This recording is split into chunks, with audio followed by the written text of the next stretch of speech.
नमस्कार दोस्तों, चेन्नई बनाम कोलकाता इंडियन टी20 लीग का फाइनल यहाँ पहुंच चुके हैं हम। 56 मैच और उसके 3 प्लेऑफ मैचेस के बाद दो जो टीमें खड़ी हैं वो है चेन्नई और कोलकाता। भाई, चेन्नई को देखकर तो कोई ज्यादा सरप्राइजिंग नहीं नजर आ रहा, जी हाँ, लेकिन कोलकाता पीछे से यहाँ पर पहुंची हुई, ये तो बहुत सरप्राइजिंग लग रहा है। लेकिन फैंटेसी में मैं तो उम्मीद कर रहा हूं कि आप बहुत बहुत ज्यादा खुश होंगे कि जिन्होंने कोलकाता की टीम से ज्यादा प्लेयर्स लिए होंगे कोलकाता और दिल्ली वाले चेन्नई के मैच में। फिलहाल हम बात कर रहे हैं इस पर्टिकुलर मैच की, फाइनल मैच की। तो ये वाली वीडियो में आपको क्या मिलेगा? सबसे पहले तो आपको पिच रिपोर्ट के बारे में बताया जाएगा कि किस तरह की पिच होगी, बल्लेबाजी के लिए बेहतर होगी या फिर गेंदबाजी के लिए बेहतर होगी। ये दुबई में मैच है। फिर किस तरह की इन्वेस्टमेंट स्ट्रैटेजी आपको रखनी चाहिए, लो, मीडियम, हाई।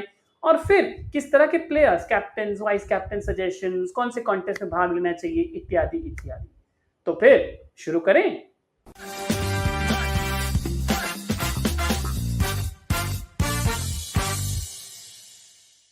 तो नमस्कार एक बार फिर, मैं हूं कार्तिक अय्यर, आप सबका फैंटेसी गली की ओर से स्वागत करता हूं इस वाले वीडियो में। तो ये है चेन्नई बनाम कोलकाता। कहाँ खेली जाएगी ये मैच? ये मैच खेली जाएगी दुबई में। और भारतीय स्टैंडर्ड टाइम के हिसाब से शुक्रवार यानी 15 अक्टूबर 2021 को शाम के 7:30 बजे भारतीय स्टैंडर्ड टाइम के अनुसार ये मैच प्रारंभ होगा। अब दुबई का वेन्यू है तो फिर शारजा के मुकाबले तो बेहतर ही है, क्योंकि यहाँ पर बैलेंस्ड पिच है, जहाँ पर घास थोड़ी ज्यादा है, तो फास्ट बॉलर्स को बाउंस मिलेगा, प्लस ट्रू बाउंस रहेगा। यानी अगर आप शॉट्स प्रॉपरली खेले तो आपके शॉट्स को प्रॉपर वैल्यू मिलेगा। अगर आप चेन्नई दिल्ली का मैच देखें तो आप देख सकते हैं 170 तक यहाँ पर चेस हो सकता है और उससे ज्यादा भी हो सकता है, क्योंकि दुबई में सबसे बड़ी बात ये होती है कि ओस गिरने लगती है। यानी जो टीम चेस करेगी या जो टीम दूसरी गेंदबाजी करेगी, दूसरी टीम को तकलीफ होने वाली है, क्योंकि गेंद जो है गीली हो जाएगी। तो इसका मतलब यही है कि आप जो है ज्यादा बल्लेबाज दूसरी टीम से अपनी टीम में रखें और गेंदबाज भी सेम दूसरी टीम से रखें।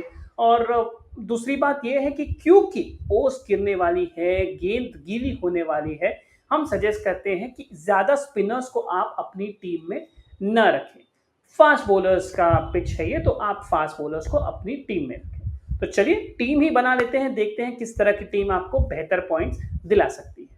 ओके, तो जहां तक विकेट कीपर्स का सवाल है, भाई माही मार रहा है या माही वापस मारना चालू कर चुका है। लेकिन क्या ये वन और केस था जहां पर आपने क्वालिफायर 1 में देखा कि MS धोनी ने इतने अच्छे रन्स मारे, 18 बॉल, माफ कीजिएगा, 6 बॉल में 18। लेकिन जहां तक मेरा सवाल है या मेरा ख्याल है, मुझे ऐसा लगता है कि उन पर भरोसा करना ज्यादा मुनासिब नहीं होगा, और मैं बताता हूं क्यों।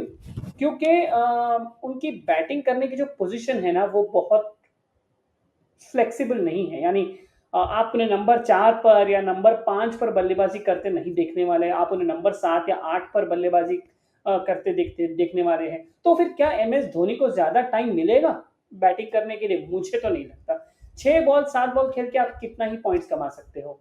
तो हम सजेस्ट करेंगे कि आप धोनी को अपनी टीम में न रखें, दिनेश कार्तिक को एज ए कंपल्सरी ऑप्शन आप अपनी टीम में रखें तो बेहतर होगा। अब बढ़ते हैं बल्लेबाजों की तरफ। तो बल्लेबाजों की तरफ रुख करते हैं तो मैं कहूंगा कि दोनों ही टीम से आप ओपनर्स ही ले लें, सेफ एंड साउंड। चेन्नई से Faf du Plessis, Ruturaj Gaikwad, और कोलकाता से वेंकटेश अय्यर और शुभमन गिल। ये चारों के चारों प्लेयर्स ज्यादा फॉर्म में है, दोनों ही का मध्य क्रम चल नहीं रहा है। और दुबई में भी जिस तरह की बैटिंग, या फिर तीनों वेन्यूज में, दुबई, अबू धाबी और शारजा, यही देखा गया है कि मध्य क्रम को बल्लेबाजी करने में बहुत तकलीफ हो रही है। तो ये 4 प्लेयर्स आप अपनी टीम में जरूर रखें। अगर हम गायकवाड़ की मैनहट्टन देखें तो ड्रीम लास्ट चेन्नई के लास्ट मैच में ड्रीम टीम के कैप्टन थे, 101 अंक उन्होंने दिलाए थे। वहीं शुभमन गिल ने कंसिस्टेंट परफॉर्मेंसेस दिलाए हैं, कोई आउट ऑफ द टॉप नहीं दिलाए, लेकिन देखिए 57, 41, 76, 87 काफी अच्छी एवरेज बन जाती है। तो ये 4 मैच को अगर आप पकड़ेंगे तो इसलिए ये दो तो आपके में होने चाहिए। वेंकटेश अय्यर का लेने का फायदा आपको क्या हो जाता है कि कोई कोई साइट्स पर वेंकटेश अय्यर ऑलराउंडर न आते हैं। जी हाँ, ये स्किल देख रहे हैं आप, AR, जी हाँ, ऑलराउंडर। तो एक तो वो टॉप ऑर्डर बैट्समैन भी हैं, प्लस गेंदबाजी भी करते हैं।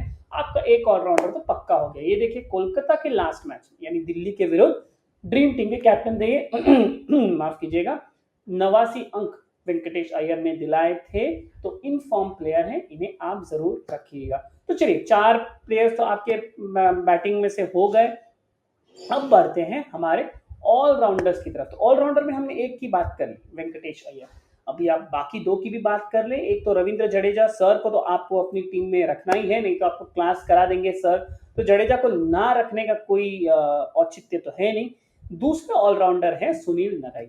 अब सुनील नारायण थोड़े ऊपर नीचे हो रहे हैं, मेरे ख्याल से कोलकाता को प्रॉब्लम नहीं होगा सुनील नारायण को अपनी टीम में रखने से, क्योंकि गेंदबाजी अच्छी कर रहे हैं। लेकिन अगर आप ये मैनहट्टन देखें तो एक मैच अगर हम छोड़ दें बैंगलोर के खिलाफ, जहां पर उन्होंने 4 विकेटें निकाली थी, 170 अंक दिलाए थे ड्रीम टीम में, उसके अलावा इन्होंने ज्यादा पॉइंट्स नहीं दिलाए। क्योंकि क्या होता है कि आप भले ही अच्छे बॉलर हो, 4 ओवर में 14 रन, 13 रन, 12 रन, 15 रन दे रहे हो, लेकिन अगर विकेट नहीं मिल रहा है तो फिर फैंटेसी वालों के लिए बहुत नुकसानदेह होता है। तो फिर सुनील नारायण को आप ना भी लें तो मेरे हिसाब से आपको चल जाएगा। क्योंकि जैसे ही मैं धोनी की बात कर रहा था, वैसे ही इनका बैटिंग पोजीशन भी फिक्स नहीं है, लेकिन इतना तो जरूर लग रहा है कि नंबर 6 या 7 के पहले बैटिंग करने आने वाले नहीं है। तो इन्हें आप मिस भी कर सकते हैं। और जैसे कि मैं बात कर रहा हूं कि ये स्पिनर्स का पिच नहीं है, तो फिर आप ना भी लें तो भी चलेगा। फिर भी अगर आपको लगता है, आप अपनी अकल ऑन करके आपका ये दिल कह रहा है कि सुनील नारायण को लेना ही चाहिए, तो फिर इन्हें तभी लें अगर कोलकाता पहली गेंदबाजी कर रही हो। तो अगर दूसरी गेंदबाजी कर रही हो तो फिर ना ही लें। एक और बात हो सकती है कि ऑन्ड्रे रसल कितने फिट हैं, इस बात पर निर्भर हो सकता है कि उनका सिलेक्शन हो या ना हो। और अगर वो फिट हो, जिस तरह की पिच है, तो मुझे ऐसा लग रहा है कि शायद वो शाकिब अल हसन की जगह ले ले। तो बिना कोई कुछ और सोचे समझे आप इन्हें ले सकते हैं अपनी टीम में। ये देखिए, इंजर्ड होने के पहले 55, 97, 67 ये थी इनकी पॉइंट्स। तो फिर ये वैसे तो फॉर्म में है, थोड़े रस्टी हो सकते हैं, क्योंकि आप शायद दुविधा में होंगे। पिछले मैच में दिल्ली ने मार्कस स्टोइनिस को शायद एज अ प्योर बैट्समैन लिया था टीम में, लेकिन वो नहीं चले। तो क्या Russell as a pure batsman आपकी टीम में बैठते हैं? मेरे हिसाब से हाँ, क्योंकि वो जिस तरह से वो एक्सप्लोजन करा सकते हैं लास्ट के 5 ओवर में, आपके जितने भी पॉइंट्स जो है ना वो कवर अप हो जाएंगे अगर आप रसल को अपनी टीम में लेते हो तो। और अगर या 2 ओवर भी डालते हैं और उसमें से 1 या 2 विकेट भी लेते हैं तो आपके लिए तो उचित ही है। तो रसल के बारे में जरूर सोचिएगा। अब बढ़ते हैं हमारे गेंदबाजों की तरफ। तो गेंदबाजों में कौन है यहाँ पर? चलिए, सबसे पहले हम फास्ट बॉलर्स की बात करेंगे, क्योंकि फास्ट बॉलर्स का ये जमाना है। Shardul Thakur, man with the golden arm, इन्हें तो ना पिक करने का कोई रीजन नहीं है। पिछला मैच छोड़ दे तो 91, 68, 54, और इन्हें तो अभी भारत के वर्ल्ड कप के स्क्वाड में भी जगह मिल गई है। सर इयन बॉथम का इन्हें पदवी दी गई है। तो फिर शार्दुल ठाकुर, लॉर्ड ठाकुर, बिंदास आप अपनी टीम में रख सकते हैं। दूसरा नाम है लॉकी फर्गसन। बहुत ही अब रैंक्स आ गए हैं और हिट द डेक बॉलर है, यानी दुबई में तो बिल्कुल ही चलेंगे, विकेट टू विकेट गेंदबाजी करते हैं। इसलिए देखिए, लगातार 2 मैच में ड्रीम टीम के वाइस कैप्टन थे, यानी ड्रीम टीम के सेकंड हाईएस्ट स्कोरर। 80 और 97 पॉइंट्स इन्होंने दिलाए थे। तो लॉकी फर्ग्यूसन को आप अपनी टीम में जरूर रख सकते हैं। एक और प्लेयर आप कोलकाता की तरफ से रख सकते हैं, वो है शिवम मावी। ये भी आ रहे हैं। अगर आप एक मैच छोड़ दें बैंगलोर के खिलाफ, उसके वो छोड़कर देखिए 39 दिल्ली के विरुद्ध, फिर 138, 54 और 45, तो ये आपको अच्छे अंक दिला सकते हैं। और फिर एक स्पिनर, क्योंकि ये मिस्ट्री स्पिनर है, आप इन्हें कंसिडर जरूर कर सकते हैं, वो है वरुण चक्रवर्ती। क्योंकि इनकी जो बॉलिंग है वो पिच पे डिपेंडेंट नहीं होती, वो उनके स्किल के ऊपर आती है और इन्हें विकेट्स मिलते ही हैं। आमतौर पे जो पब्लिक है वो नरीन को ज्यादा करके खेल लेती है या इक्का दुक्का के लिए, लेकिन तो इसके लिए चक्रवर्ती को ज्यादा पॉइंट्स मिलने की चांसेस बढ़ जाते हैं। 64 अंक दिलाए थे इन्होंने दिल्ली के अगेंस्ट लास्ट मैच में। उसके पहले बेंगलोर के खिलाफ 8, 43, 56 और 56। तो वरुण चक्रवर्ती को आप अपनी टीम में जरूर रख सकते हैं। तो दोस्तों, ये थी हमारे प्लेयर सजेशंस। अब बढ़ते हैं हमारे कैप्टन और वाइस कैप्टन सजेशंस की तरफ। कैप्टन और वाइस कैप्टन सजेशंस के लिए मैं तो कहूंगा कि सबसे सेफेस्ट जो ऑप्शंस है वो है Ruturaj Gaikwad, Faf du Plessis, Venkatesh Iyer और शुभमन गिल। ठीक है, चलिए शुभमन गिल को मैं कैप्टन में नहीं कहूँगा, लेकिन ये जो 3 प्लेयर है ना, गायकवाड़, अय्यर और फाफ डू प्लेसी, इन्हें आप ज़रूर कंसिडर कर सकते हैं। थोड़े रिस्की ऑप्शंस हो जाते हैं रविंद्र जडेजा, क्योंकि ये lower down the order batting करने के लिए आते हैं, गेंदबाजी तो करेंगे लेकिन बैटिंग का मौका जो है ज़्यादा नहीं मिलेगा। और फिर वरुण चक्रवर्ती, अगर आप ग्रैंड लीग में पार्टिसिपेट कर रहे हो तो आपके ड्रीम टीम के डिफरेंशिएटर, ग्रैंड लीग के डिफरेंशिएटर बन सकते हैं वरुण चक्रवर्ती। और हाँ, ऑन्ड्रे रसल को ना भूलेगा, क्योंकि अगर वो खेल रहे हो तो फिर वो आपके लिए बहुत ज़्यादा पॉइंट्स दिला सकते हैं। तो ये थे हमारे कैप्टन और वाइस कैप्टन सजेशंस। तो दोस्तों ये हो गए चलिए हमारे प्लेयर सजेशंस। अब बढ़ते हैं हमारे इन्वेस्टमेंट स्ट्रैटेजी की तरफ। तो देखिए, जब आप इन्वेस्टमेंट स्ट्रैटेजी करते हैं तो मैं सजेस्ट करूंगा कि आप लो टू मीडियम ही रखें, क्योंकि ये फाइनल है। और आप लो टू मीडियम में ज़्यादा टीम्स बनाएं, यानी 8, 9, 10 टीम्स बना के रखें, क्योंकि अगर आप टॉस के बाद आते हैं फैंटेसी गली की साइट या ऐप पर तो आपको 10-10 टीम कॉम्बिनेशन बनाने का मौका मिलता है। लाभ उठाइए इन चीज़ों का। तो और प्लीज़ आप दिल फेंक यहाँ पर वैसे कॉम्बिनेशन बना लीजिए। तो ऐसे केस में आप किस कॉन्टेस्ट में पार्टिसिपेट करेंगे? अगर आप किसी भी मैच के मैच सेंटर में जाएंगे फैंटेसी गली के, तो वहां पर एक कॉन्टेस्ट सेक्शन होता है। तो कॉन्टेस्ट सेक्शन में फैंटासिंग, जी हाँ, फैंटासिंग मौजूद है। तो वो आपका स्वागत करेंगे। आपको फैंटासिंग को यहाँ से वहां, वहां से यहाँ सिर्फ ड्रैग करना है। और ड्रैग करने से क्या उनका रंग बदलेगा, बदलते रंग के साथ आपको कॉन्टेस्ट भी बदलते हुए नजर आएंगे। और जैसे बदलते कॉन्टेस्ट के साथ जो है ना, आपको राइट साइड में आपको अप्रोक्सीमेट कमाई भी नजर आती चली जाएगी। और अगर आप फैंटा पे माउस ओवर करेंगे ना, आपको ये बता दिया जाएगा कि आप कितने प्रतिशत यूजर्स को हरा सकते हैं।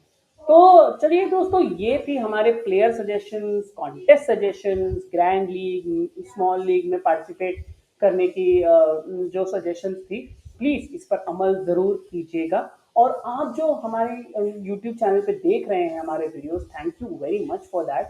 प्लीज़ वीडियोस को देखते रहिए और हमारे वीडियोस को लाइक कीजिए, शेयर कीजिए और हमारे YouTube चैनल को प्लीज़ सब्सक्राइब कीजिए, ताकि जैसे ही नया वीडियो बने नहीं, उसके पहले वहाँ पर एक बेल आइकन है, उस बेल आइकन पे क्लिक कीजिए, ताकि जैसे ही नया वीडियो बने आपको तुरंत नोटिफिकेशन मिल जाए। नोटिफिकेशन से याद आया कि अगर अभी तक आपने फैंटेसी गली का ऐप डाउनलोड नहीं किया है, प्लीज़ डाउनलोड कर लीजिए। नीचे डिस्क्रिप्शन में लिंक दिया गया है। और एक और जगह पे आ गई है, वो है गूगल के प्ले स्टोर में। आप प्लीज फैंटेसी गली का ऐप वहां से डाउनलोड कर लीजिए।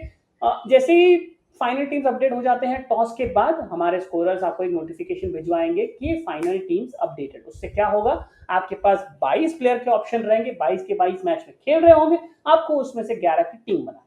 तो दोस्तों, अब समझ में आई ना कि क्या क्या फायदे हो सकते हैं अगर आप फैंटेसी गली विजिट करते हैं या फिर ऐप डाउनलोड करते हैं। तो प्लीज प्लीज प्लीज इन सबका लाभ उठाइए। और यहाँ पर कमेंट सेक्शन है नीचे, प्लीज उस सेक्शन में अपने कमेंट जरूर दर्ज कीजिए। हम आपके साथ गुफ्तगू जरूर करना चाहेंगे, आपके साथ एक शो भी करना चाहेंगे। और आपके कमेंट्स, आपके सजेशंस हम भी इनकॉर्पोरेट करना चाहेंगे। तो प्लीज प्लीज देर किस बात की, कलम तो उठाने की जरूरत नहीं है, कीबोर्ड या जो भी है फोन पे टाइप कीजिए और अपने कमेंट्स डालते रहिए। चलिए, that's all from this particular video. मैं कार्तिक अय्यर अपने पूरे फैंटेसी गली टीम की ओर से आपसे विदा लेता हूं। All the best for the final. नमस्कार।